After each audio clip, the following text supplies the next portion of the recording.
43% of people in committed relationships have lied to their partner about money.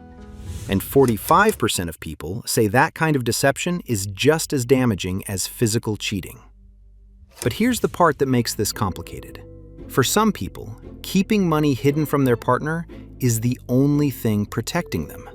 So when someone asks, should you keep how much money you have from your partner? The answer isn't yes or no. It's something most people have never considered.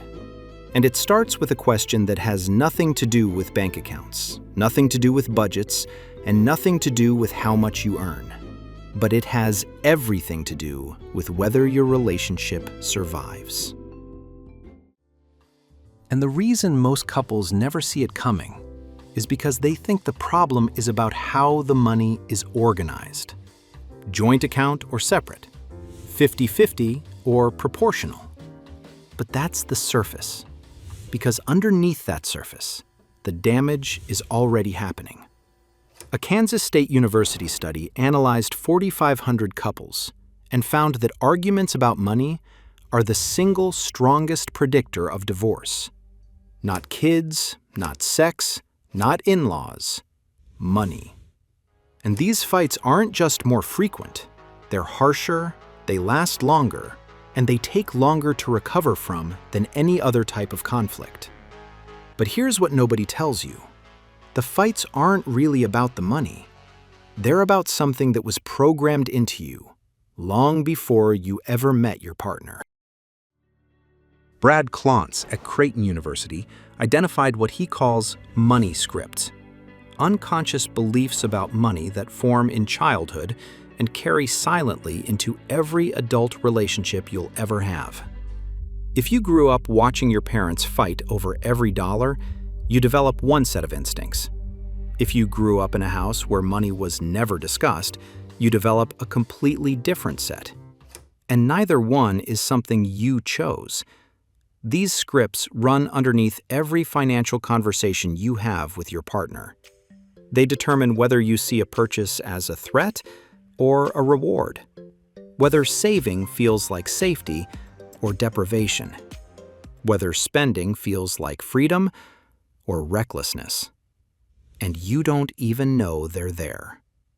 University of Michigan research found something that makes this even worse.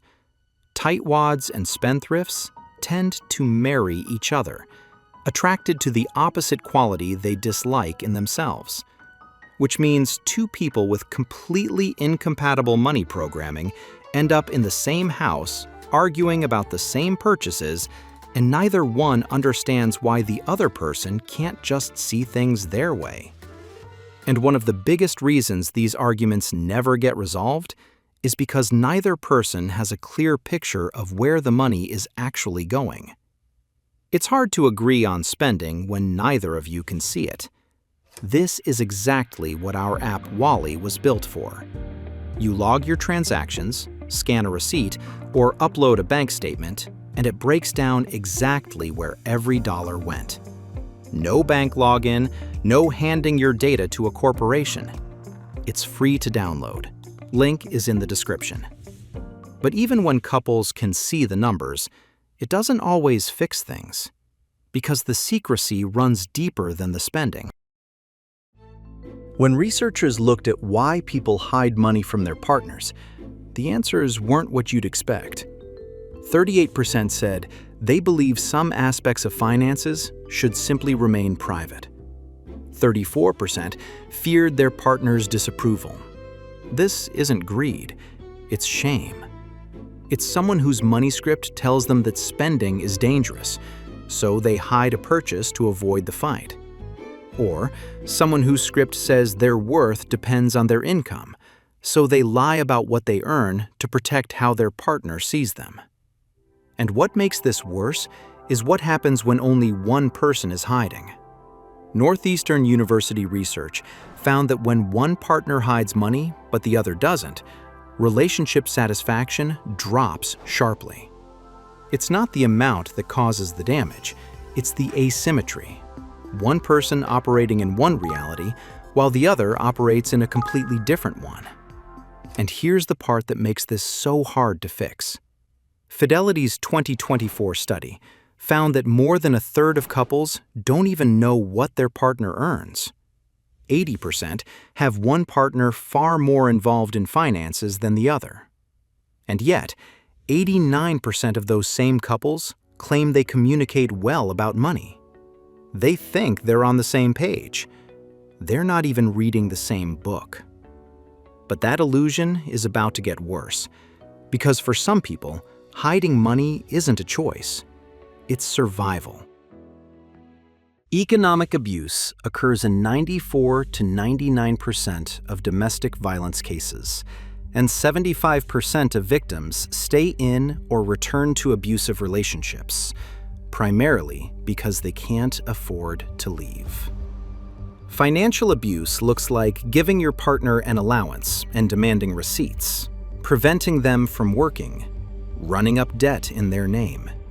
And 78% of Americans don't even recognize it as a form of domestic violence.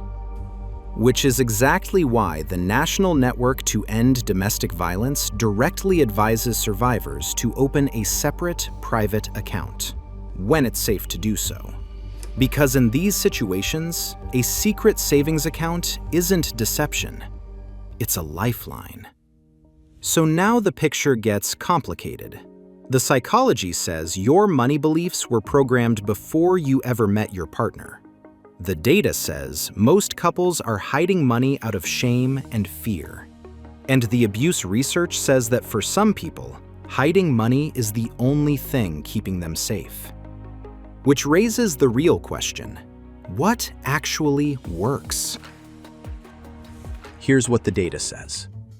A study published in the Journal of Personality and Social Psychology examined 5 separate data sets and found that couples who fully pooled their finances reported the highest relationship satisfaction. And the reason wasn't financial efficiency, it was identity. Shared money created a shared sense of togetherness, a shared reality. Researchers at Indiana University proved this wasn't just correlation. They randomly assigned 230 newlywed couples to either open joint accounts, keep separate accounts, or choose freely, and tracked them for 2 years. The couples who merged money maintained strong relationship quality. The ones who kept accounts separate showed the normal decline in satisfaction that happens over time. Joint accounts changed how couples treated each other. They stopped keeping score. They started doing things for each other without expecting something in return. But here's what this really tells us. The joint account didn't work because of the account. It worked because it forced both people into the same financial reality. Same information, same visibility, same understanding of where the money goes. Some experts say combine everything. Others say keep separate accounts with just one shared. Financial therapists say both can work, because it was never about the structure. Emily Garbinsky at Cornell puts it simply: the solution for the majority of financial stress in relationships is transparency, not a specific account type. Transparency. But transparency about what exactly? Because it's not just about the numbers. Remember the question from the beginning. The one that has nothing to do with bank accounts, nothing to do with budgets, and nothing to do with how much you earn? Here it is. Do you and your partner actually understand each other's relationship with money? Not how much you have, not where it goes, but what money means to each of you.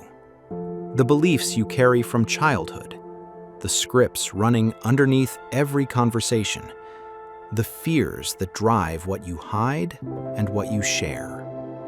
Because what destroys relationships isn't separate accounts, it's separate realities. 2 people in the same house with completely different understandings of what money means, and no idea that the other person sees it differently. Clantz's research found that couples who identified and discussed their money scripts together reduced financial conflict by as much as 50%. Not by earning more, not by budgeting better, just by understanding why the other person flinches at a price tag or panics when the savings dip. Once you see that, the question of joint or separate stops mattering. What matters is that both people are finally operating in the same reality. Not just seeing the same numbers, but understanding why those numbers make each of them feel the way they do. If this changed how you think about money and relationships, there are more videos on this channel that go deeper into the psychology behind personal finance, the patterns most people never notice, and the decisions that quietly shape everything.